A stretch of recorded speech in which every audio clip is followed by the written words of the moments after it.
Hola amigos, bienvenidos a la tercera entrega de nuestro gran viaje. Hoy os traigo una historia, la historia de Paul McAllister, que nos alecciona un poco y nos hace entender el por qué esta gente está en el astral, en estos lugares purgatoriales, y al mismo tiempo también nos hace entender y nos hace comprender cómo son estos lugares. Paul había nacido en Norteamérica y era hijo único de un emigrante irlandés que llegó a Nueva York ahí sobre los años 20, buscando una vida mejor. En Europa se pasaba mucha miseria y Estados Unidos era, bueno, la cuna, el sueño de todo inmigrante europeo. Y este hombre se mató trabajando para que Paul pudiera estudiar. Y Paul sí estudió, pero no era un gran estudiante. Es decir, cuando terminó de estudiar, sus notas no le daban para ir a una universidad eh, pública, porque privada no la podían pagar. Y entonces tuvo que hacer unos cursos y lo que es hoy sería la formación profesional y dedicarse al mundo del trabajo. Rápidamente, él en el mundo del trabajo se abre camino, es una persona muy inteligente, muy decidida, se afilia al sindicato y rápidamente coge protagonismo. Él era un auténtico líder y como tal lo reconocieron enseguida y tal. En los años 40 eh, corría por todo el mundo una ola muy grande que era la tendencia al comunismo. En Europa, Rusia y en otras partes también el movimiento socialista, los movimientos socialista y comunista, sobre todo el comunista, tenían una gran importancia, una gran relevancia. Y en Estados Unidos, aunque hoy pueda parecer una cosa surrealista, no parece una cosa normal, pues también pasaba lo mismo. Había un movimiento enorme, comunista, tenía una fuerza tremenda, el sindicalismo y todo esto, ¿no? Entonces, las grandes élites, el gran capital, viendo ya lo que ocurría en otros lugares, eh, pensó que tenía que ponerle freno, ¿no? Entonces lo pusieron de un lado, en el lado político, nombraron a un senador ultracatólico, que se apellidaba McCarthy y que os sonará pues por esto de que dicen de la caza de brujas y tal y cual, ¿no? McCarthy enseguida se dedicó a combatir el comunismo en todos los lados, en cualquier esfera que estuviese, eh, los machacó por completo, ¿no? Tal fue el grado que incluso llegó al cine y al teatro, ¿no? Entonces, pues hubo gente como Humphrey Bogart, como Lauren Bacall, como Judy Garland, como Katharine Hepburn, gente como Frank Sinatra, todos directores, guionistas, actores de teatro y tal, como ya dijimos, de la escena, abarcó a todos los sitios. Y él se apoyó en otros que denunciaron presuntamente, ¿no? Se dice, unas veces se sabe que fue tal cual, otras veces se sospecha, pero no se sabe, hubo colaboradores necesarios, ¿no? Pues fue Walt Disney, fue Gary Cooper, según se dice, ¿no? Y en algunos casos está demostrado, en otros, pues no. Y eso en el ámbito político. Y en el ámbito económico surgió un movimiento que lo lideró Henry Ford. Henry Ford fue el que instauró las cadenas de montaje. Y él hizo una cosa muy importante y que venía a romper con el antiguo capitalismo. Él pensó que los grandes adelantos y las grandes, el gran motor de un país tenía que basarse en sus productores, en los mismos obreros, ¿no? Y entonces convirtió al obrero en un consumidor. Les mejoró mucho la vida, hay que decirlo, ¿no? Porque pasaron de 14 horas, 16 horas, un trabajo terrible y mal pagado, pues les subió el sueldo una burrada, o sea, pero lo multiplicó por 2 y por 3 en casos, y después instauró las 8 horas. Mejoró en todos los ámbitos de la vida de los trabajadores y animó a otras empresas a que hicieran lo mismo. Entonces, la Westinghouse y otras empresas les siguieron y nació el sueño americano. El trabajador podía tener coche, podía tener lavadora, podía ir al cine, podía ir de vacaciones, sus hijos estudiar. Y claro, aquello era impensable porque los trabajadores eran muy pobres hasta hacía muy poco. Y en otras partes del mundo seguían siendo muy pobres. Entonces, esto ya todo el mundo, nadie quería oír hablar de comunismo ni nada que se le pareciese. El comunismo se convirtió en un demonio. Ellos querían el capital, porque el capital les daba una seguridad y tal. Y ahí es donde definitivamente, y hasta los días de hoy prácticamente, se demonizó el comunismo y se sigue demonizando, ¿no? Eh, un día, Paul recibe una carta recomendándole que fuera solo y que querían alguien hablar con él. No le dicen quién. Y él en principio tiene un poquito de miedo, porque claro, no sabía de qué iba, no sabía si es que le querían dar una paliza, quitárselo del medio. Pero bueno, al final, como lo citaban en un lugar céntrico, en un edificio muy céntrico, pues hombre, pensó, le dio cierta seguridad. Pensó que no corría tanto peligro. Y allí se presentó. Lo recibió un hombre muy bien vestido y dijo hablar en nombre de la fábrica. Y le dijo que necesitaban gente como él, gente líder, gente decidida, gente entusiasta, gente inteligente. Bueno, le echó unas cuantas flores allí seguidas y tal, y que querían contar con él. Pero que para porque contar con él tenían que tener saber que él iba a ser fiel. Y entonces le ofrecían un cargo en la dirección de una nueva empresa que iban a abrir a condición de que le diera un listado sobre todos los sindicalistas, los que estaban a la vista y los que estaban un poquito en la sombra, que no daban la cara, pero que también sabían que estaban, y con un informe completo sobre la personalidad y sobre todo de cada uno de ellos. Él rápidamente le dijo que no, y el hombre se echó a reír y le dijo, bueno, pues vale, lo que tú quieras. El proyecto va a seguir adelante porque la empresa lo va a seguir llevando adelante contigo o sin ti. O sea, que si tú dejas pasar esta oportunidad, te vas a arrepentir toda la vida. La vida solamente se vive una vez y el informe que vamos a hacer os vamos a despedir.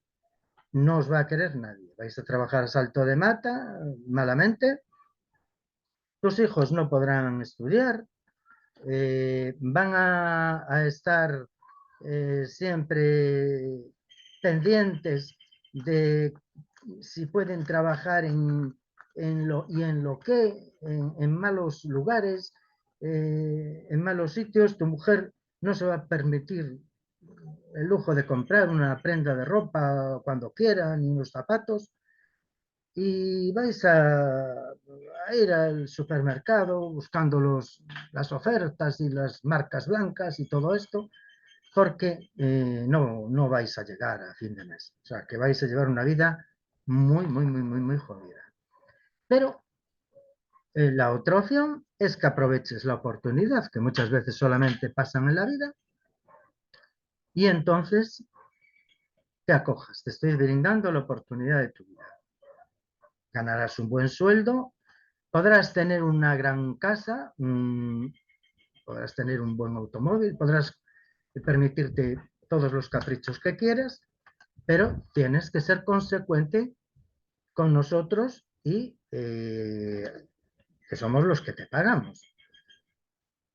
Él, así a todo, no estaba muy convencido. Salió del despacho, pero ya en la puerta, antes de irse, el hombre lo volvió a llamar y le dijo, mira, una última cosa que quiero que pienses, y tú decides. Si lo que yo te propongo se lo propusiera a cualquiera de tus compañeros, ¿qué harían? Claro, él en soledad ya en su casa lo pensó y sabía que los compañeros todos iban a elegir salvarse ellos. Eran todos muy solidarios, muy tal, pero a la hora de la verdad, cada uno veía por sí. Entonces él decidió que, que iba a coger la oferta aquella que le brindaba la empresa y nada más. Y la empresa se cuidó mucho de su situación. Todos los meses los despidieron a todos y él como uno más se quejó y protestó y tal y cual, pero él todos los meses en su casa, en su domicilio, recibía un sobre con la paga, cosa que los otros no recibían, ¿no? Y al cabo de unos meses, casi un año, unos buscaron vida por unos lados, otros por el otro, y él, como todos, desapareció y marchó. Y lo que iba era a incorporarse a la nueva empresa que habrían en el otro extremo del país, ¿no? Eh, bueno, allí desarrolló su trabajo durante años y tal, estaba muy bien considerado, el director estaba muy contento con él, y incluso desde la empresa le dijeron que siguiera trabajando porque el día que se jubilase el director, él pasaría a la dirección, que no encontraban a nadie más válido que él para llevar tal cargo. Y él era muy ambicioso. Entonces empezó a ver que las cosas allí se podían hacer bastante mejor de lo que en realidad se hacían. Y pensó que él podía hacer mejor labor que el director aquel que tenía. Y empezó a ver cómo podría o de qué manera podía desbancarle. Lo que pasa es que el hombre era un hombre un poco dado a las relaciones sociales, era muy serio, muy hosco y no daba la más mínima confianza. Entonces, en una de esas reuniones que hacían periódicamente, que organizaba la empresa para confraternizar empleados con directivos y cosas de estas y tal y cual, pues él le dijo a su mujer que procurase ganarse la confianza y la amistad de la otra, de la mujer de él, del director, porque les interesaba tener esa amistad. Y así lo hizo. La mujer era encantadora, se ganó a la otra y la otra, bueno, es que la llamaba para todo. Y al final empezaron a entrar en las vidas de ellos y tal y cual, empezaron a salir juntos, empezaron a tal, y no, él no tardó mucho en saber las debilidades del director. ¿Eh? El director lo que le gustaban eran los niños y las niñas preadolescentes y él y otra gente muy pudiente pues organizaban fiestas, orgías con esta clase de niños y tal. Y él, lejos de reprochárselo, él lo alentó y tal, pero lo que empezó a hacer es recabar pruebas. Pruebas de audio, pruebas de fotos encubiertas, y él con mucha tranquilidad lo fue llevando por donde quiso, fue recogiendo toda la información, a veces lo estimulaba para que hablase, para que contase, para recogerlo en grabaciones, y un día eh, se presentó en el despacho del que el otro pensaba ya que era su amigo, y coincidiendo con los nuevos presupuestos y las nuevas líneas que empezaba a marcar la empresa, le dijo que no, que iban a hacer todo lo contrario. Y el otro pues quedó un poco sorprendido. Y él le dijo que sí, que tenía que hacer aquello y nada más. Y el otro dijo, no, no, mira, yo soy el director, como, no, no, se va a hacer esto y tal. Y él, si hago lo otro, esto está mal y me van a llamar la atención. Y entonces le dijo, mira, no se anduvo con historias ni con rodeos. Le dijo, mira, tengo información de ti. Le dijo, tengo todo grabaciones, tengo esto y tengo lo otro. Entonces te estoy ofreciendo un trato que puede ser muy bueno para ti. Vas a hacer lo contrario de lo que más o menos te dicen, lo vas a hacer mal. Te van a llamar la atención, lo vas a seguir haciendo mal y te van a despedir. Pero tienes una indemnización muy buena por despido y no te va a faltar de nada, incluso puede que encuentres otro trabajo. Pero si no lo haces, entonces yo lo que voy a presentar es todo a la policía y te vas a ir a la cárcel. La empresa, por la política de buenas costumbres que tiene, te va a despedir inmediatamente, no vas a encontrar trabajo en tu vida y tu mujer y tus hijos te van a aborrecer y te vas a quedar sin familia. Es decir, lo vas a perder absolutamente todo. Si haces esto, va a quedar como que te han despedido, porque no lo estabas cumpliendo muy bien o porque has perdido facultades. Y el hombre, pues viendo lo que había, pues lo pensó y al final, pues claro, lo despidieron, él ocupó su lugar y desempeñó un cargo pues mejor todavía que el otro y muy bien, la empresa estaba contentísima, él también, y así pasaron los años. Llegó a jubilarse y un día, eh, ya jubilado, era un aniversario que tenían por el aniversario de su boda, pues después de la fiesta se sentó en una de las tumbonas, vivían en un gran chalet frente al mar y él quedó plácidamente dormido, pero sintió un dolor muy agudo en el pecho y en el brazo, una punzada muy grande y se quedó ahí y se murió. O sea, en la vida física se murió. Cuando despertó, se encontró en una cama, en una habitación aparentemente muy pobre, y había un hombre y dos mujeres que lo atendían, le preguntaba si estaba bien y tal, y él les dijo que sí, pero él no sabía qué era aquello. Él, le daba la impresión de que estaba soñando, ¿no? Y que bueno, que se despertaría del sueño y ya eso, pero claro, no despertaba. Entonces se pellizcó varias veces a ver si realmente él estaba o no estaba. Y entonces el hombre le dijo que se tranquilizase, que durmiese y que al día siguiente ya hablarían y con calma, con tranquilidad. Y bueno, así fue. Él estaba muy turbado, muy, muy perdido. Y al día siguiente, pues el hombre estaba allí y empezaron a hablar, ¿no? Y le dijo sin ambajes que él había fallecido en la vida de la carne y que estaba allí. Y Paul quedó muy sorprendido, porque él dijo, no, no puede ser, o sea, si yo no, ¿cómo voy a fallecer? O sea, si yo estoy aquí hablando con usted, estoy perfectamente vivo y tal, ¿no?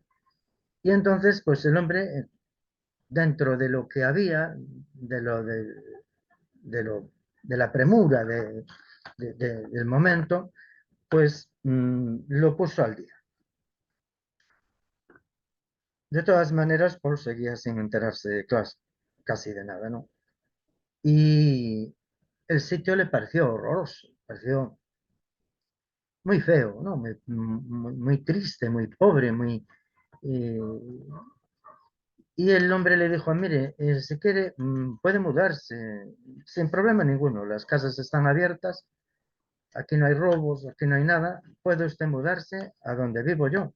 Son casas más grandes y tienen unos jardincillos para quien quiere ocuparse de un huerto y de cosas de estas, pues si quiere, eso están un poquito mejor, son un poquito más amables, pero aquí no vaya, no va a encontrar nada que le satisfaga mucho, ¿eh? O sea, aquí no... Y así hicieron, y efectivamente la casa estaba un poquito mejor, y empezó a pasar el tiempo, ¿no? Él tenía mucha amistad con este hombre, que era el que pero tenía buena amistad y vecindad con todos, la gente que se encontraba, eran todos súper amables, ¿no? Y pronto vio que allí no había policía, porque realmente ladrones de robar, de entrar en casas de otros, no era ninguno, ¿no? Ninguno tenía eso, ¿no? En la misma afinidad, ¿no? No había tampoco hospitales, ni médicos, ni nada de esto. No había sistema sanitario porque allí, como le explicó el amigo, no tenemos un cuerpo físico. Aunque te parezca que lo tenemos, este cuerpo no es físico. Y entonces aquí no hay enfermedades. Lo que se enferma es siempre la materia, sea animal o vegetal. Pero nuestra materia no se enferma. No estamos constituidos por materia orgánica y no hay enfermedad. No hay tampoco jueces porque no hay nada que dirimir. Aquí nadie quiere poseer más de lo que tiene, ni engañar a otro, ni nada de esto. No hay nada de esto. Pero claro, él dijo, ah, pues hombre, eso está bien. Pero claro, después vio que tampoco había ni teatros, ni cine, ni luz eléctrica. Eh, y que realmente la gente le daba igual. Lo único que deseaban era salir de allí, salir de ese mundo, regresar a la tierra para corregir errores, y él tampoco lo acababa de ver muy claro, ¿no? Entonces le planteó al otro, le dijo, hombre, aquí también se puede montar, que no hay un negocio de esto y de aquello, y al final el otro se echó a reír, le dijo, mira, tal como planteas tú, también lo planteé yo. Yo pensaba poner una fábrica de hilaturas o hacer algo aquí, pero a los pocos días me di cuenta que no. O sea, que no, porque es que realmente tú querrías continuar viviendo aquí. ¿Y por cuántos años? Porque aquí es nuestra casa, podemos estar toda la vida, podemos estar hasta cuando queramos, pero no es un mundo que te ofrezca grandes cosas, ¿eh? O sea, lo que te ofrece es paz, tranquilidad y el alma se aquieta y nos viene bien para reconocer lo que hemos hecho mal en otras vidas, pero para nada más, porque es que no hay nada que hacer, nada que hacer. Entonces, él empezó ya a darse cuenta de que efectivamente los días amanecían uno tras otro con aquella luz mortecina, parecía como un día de esos tristes de invierno del mes de noviembre, que casi no hay luz, que está todo muy... Era, después visitó, acompañado del otro, las zonas de mar de aquel lugar, pero el mar no batía con fuerza, no había olas que batiesen con fuerza, era un mar de color gris, sin oleaje ninguno, sin subida de mareas, y allí no había ni volcanes, ni viento, ni nada. O sea, aquello era una calma total y absoluta. Que sí, que podía venir muy bien para el alma, para quietar el alma, pero para quedarse allí, desde luego, empezó a entender que no era un lugar para eso. Bueno, él, con todo, a pesar de que añoraba la luz, añoraba el mar, el sol y todo esto, no lo cogió tan mal, ¿eh? O sea, lo llevaba con calma, pero no lo llevaba tan mal. Lo que pasa es que empezó a ver desfilar a la gente, pasado el tiempo, y él no recibía visita, como llaman todos, ¿no? Los enviados. Él no recibía a nadie, él estaba allí y no recibía a nadie. Y un día se fue a una orilla, a la orilla de un río, que también de aguas color marrón, sin corriente, sin belleza ninguna. Los árboles tampoco tienen el verde porque no hacen la función clorofílica, la carencia de luz, y tienen un tono grisáceo. Es como una foto en blanco y negro, ¿eh? Este mundo es una foto en blanco y negro. Y allí se paró a pensar en toda su... Quiso rememorar y entonces su vida desfiló ante su mente y entonces empezó a reparar que, hombre, que no se había portado del todo bien, o sea, por decirlo, suave, ¿no? Con sus compañeros. Y después con el director, aunque era un desalmado, un impresentable, pero él no lo había hecho por justicia de que fuera un impresentable, que él eh, quisiera una justicia, ¿no? Mal tomada, a lo mejor por su mano, pero él lo hacía porque quería su puesto. Y entonces, claro, tampoco él era mejor que el otro, lo que había hecho. Empezó a repasar y empezó a arrepentirse de muchas cosas que había hecho y empezó. Y entonces eh, el alma ya un poquito más sensible se sutilizó y elevó un poquito la vibración. Y aquella noche recibió la visita de dos seres. Se le aparecieron en los pies de la cama como dos figuras de luz muy brillante y después fueron tomando forma y tenían un aspecto andrógeno entre hombre y mujer. Y ellos empezaron a hablar con él y le empezaron a, a plantear preguntas que él nos había planteado y con sus respuestas, con las mismas respuestas de él, empezó a entender por qué estaba allí. No había matado, no había robado, no había delinquido de una manera eso, pero la verdad tampoco había sido una vida ejemplar, ni muchísimo menos en muchísimos aspectos, ¿no?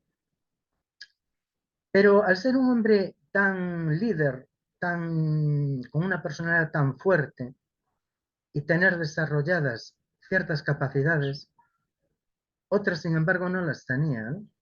Entonces los seres de luz, cuando nos hacen llegar este mensaje, nos cuentan esto, nos dicen, o nos habían dicho, que Paul en esos momentos estaba en proceso de entendimiento y asimilación de toda su vida pasada. Es decir, le costaba mucho entender, ¿eh?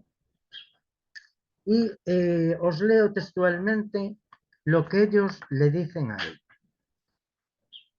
Le hemos hecho ver que nadie es más que nadie, solamente que cada uno transita por la misma senda de la evolución, unos más adelante y otros más atrás. Todos hemos sido bandidos y mendigos, prostitutas, soldados y artesanos, señores o criados, negros o blancos, libres o esclavos. Y la cosa que más retrasa la evolución es la creencia de cuando se dice que existe una sola vida y que todo acaba con la muerte física de la vida terrenal.